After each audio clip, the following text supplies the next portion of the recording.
Good morning dear student. आप लोगों को यहाँ तक पढ़ा दिया गया था the art of making bangles कि इसमें जो बूढ़ा आदमी था उसके परिवार में से उसने अपने जीवन भर न ही अपना अच्छा घर बना पाया और न ही बच्चों को पढ़ा पाया। केवल वह एक ही कला जानता था, वो था चूड़ियाँ बनाना, और वो अपने बच्चों को सिखाया। आइए अगला पैसेज यहाँ से देखते हैं। It is his karma, his destiny, says Mukesh's grandmother, who has watched her own husband to go blind with the dust of polishing the glass of bangles. Can a God given lineage ever be broken? She implies, born in the caste of bangle makers, they have seen nothing but bangles in the house, in the yard, in every other house, every other yard, every street in Firozabad, spirals of bangles, sunny gold, paddy green, royal blue, pink, purple, every color born out of 7 colors of the rainbow, lie in mouths in unkept yards, are piled on 4-wheeled handcarts pushed by young men along the narrow lanes of the shanty town, and in the dark hutments next to lines of flames of flickering oil lamps sit boys and girls with their fathers and mothers welding pieces of colored glass into circles of bangles. Their eyes are more adjusted to the dark than to the light outside. That is why they often end up losing their eyesight before they become adults. आइए बच्चों इस passage का अर्थ समझते हैं। It is his karma, his destiny, says Mukesh grandmother. तो मुकेश की दादी माँ कहती हैं कि यह उसका कर्म है, भाग्य है। कांच की चूड़ियों पर पॉलिश करने से जो धूल उड़ती है उससे उसके पति अंधे हो गए थे। वह इस बात को जानती है, वह संकेत करती है क्या ईश्वर प्रदत्त वंश परंपरा को कोई तोड़ सकता है। चूड़ी बनाने वालों की जाति में पैदा होने पर वे चूड़ियों के सिवाय कुछ नहीं देख पाते। घर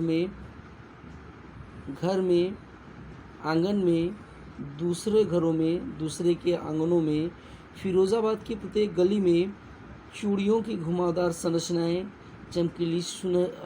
चमकीली चूड़ियाँ, सुनहरी चूड़ियाँ, धान के रंग की चूड़ियाँ, शाही नीली चूड़ियाँ, गुलाबी, बैंगनी, इंद्रधनुष के 7 रंगों से उत्पन्न सभी रंग की जो चूड़ियाँ हैं वो गंदे उन घरों के टीलों पर पड़ी हुई रहती थी। हाथ से चलाने वाली चौपहियों गाड़ियों पर इनके ढेर लगे रहते थे। जिन्हें झुपड़ियों की तंग गलियों में नवयुवक धकेल कर ले जाते हैं, और अंधेरी बैरक में तेल के दीपक जिनकी ज्वाला टिमटिमाती रहती है। दूसरी पंक्ति में लड़के और लड़के अपने माता पिता के साथ बैठते हैं और रंगीन कांच की चूड़ियों को जोड़ते हैं। उनकी आंखें बाहर प्रकाश की अपेक्षा अंधेरे में ज़्यादा अनुकूल है। यही कारण है कि वे जो लड़के या लड़कियां जो अपने माता पिता के साथ बैठकर चूड़ियों को सोल्डिंग करते थे, चूड़ियों को वेल्डिंग करते थे, जोड़ते थे, वे वयस्क होने से पहले ही अपने आँखों की रोशनी गंवा बैठते थे। आप यहाँ देख सकते हैं बच्चों, लिखा है दैट इज़ वाई, यही कारण है कि they often end up losing their eyesight, कि उनके या वे अपने आँखों की रोशनी को खो देते थे बिफोर दे बिकम एडल्ट्स, जब तक कि वो वयस्क होते उससे पहले ही। आइए उसके नीचे पैसे देखिए बच्चों। Savita, a young girl in a drab pink dress, sits alongside an elderly woman, soldering pieces of glass as her hands moved mechanically like the tongues of machine. I wonder if she knows the sensitivity of the bangles she helps make. It symbolize an Indian woman's suhag auspiciousness in marriage. It will dawn on her suddenly one day when her head is draped with a red veil, her hands dyed red with henna, and red bangles rolled into her wrists. She will become a bride like the old women beside her who became one many years ago. She still has bangles on her wrist but no light in her eyes. एक वक्त शेर भर खाना भी नहीं खाया. She says in a voice drained of joy. She has not enjoyed even one full meal in her entire lifetime. That's what she has reaped. Her husband, an old man with a flowing beard, says, I know nothing except bangles. All I have done is make a house for the family to live in. Hearing him, one wonders if he has achieved what many have failed in their lifetime. He has a roof over his head. आइए बच्चों, इस passage का अर्थ समझते हैं. Savita, a young girl in drape pink dress.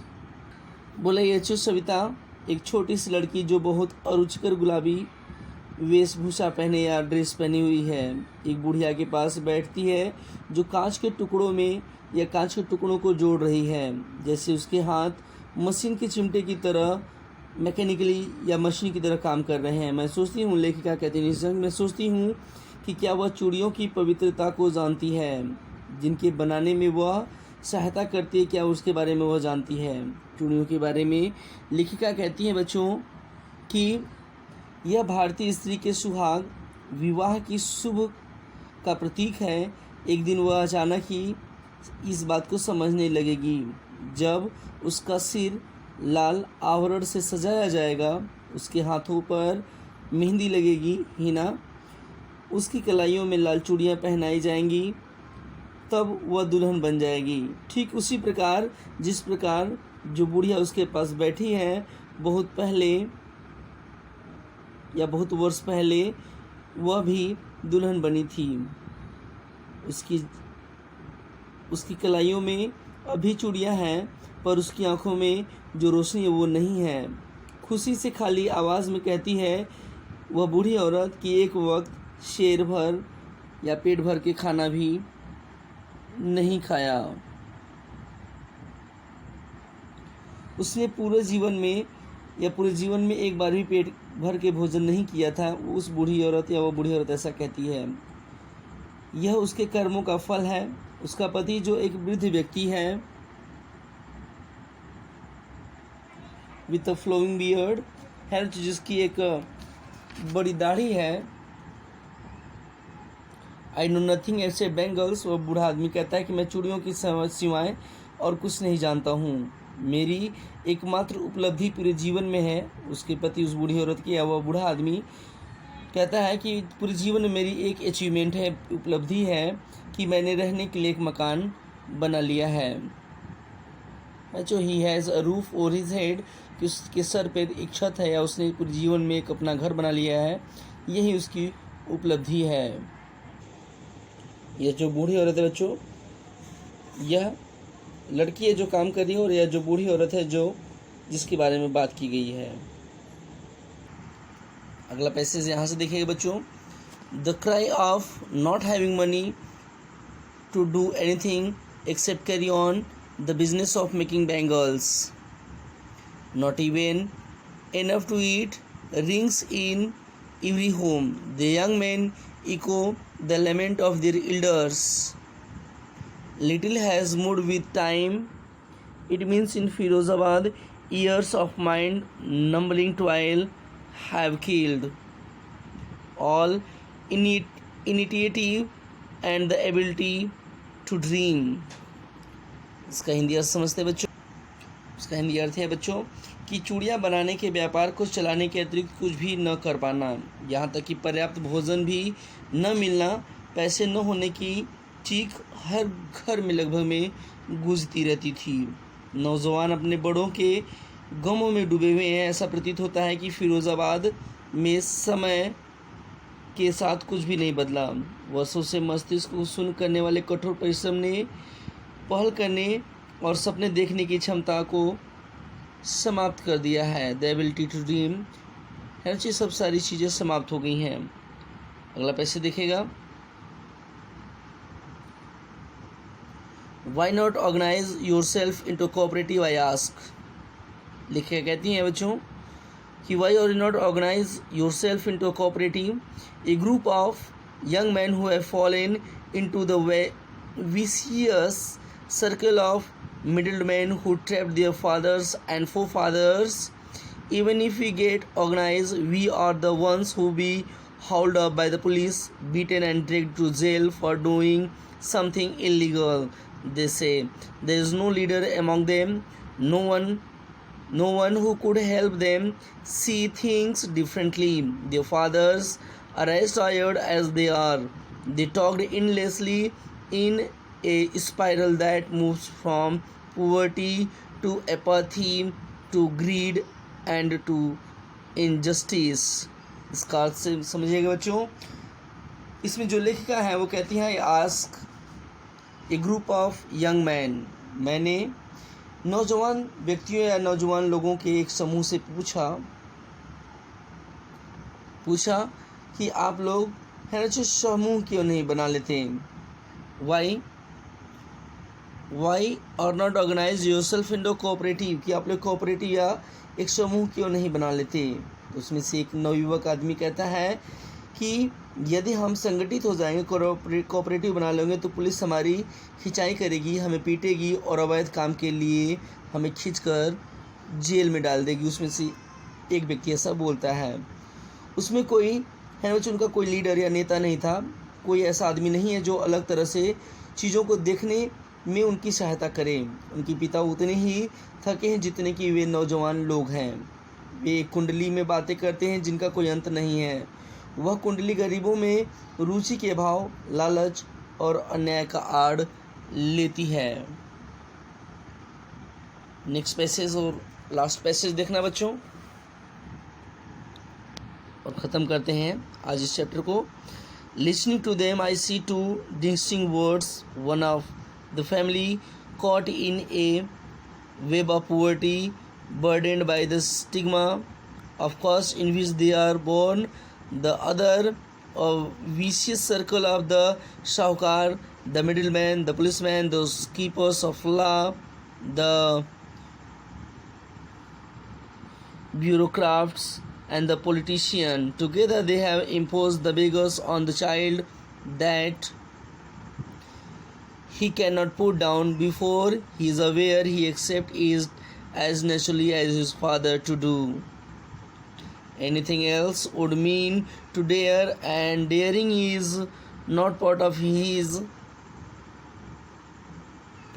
growing up. When I sense a flash of it in Mukesh, I am cheered. I want to be a motor mechanic, he repeats. He will go to a garage and learn, but the garage is long way from his home. I will walk, he insists. Do you also dream of flying a plane? He is suddenly silent. No, he says, staring at the ground. In his small murmur there is an embarrassment that has not yet turned into regret. He is content to dream, of course, that he sees hurtling down the streets of his town. Few airplanes fly over Firozabad.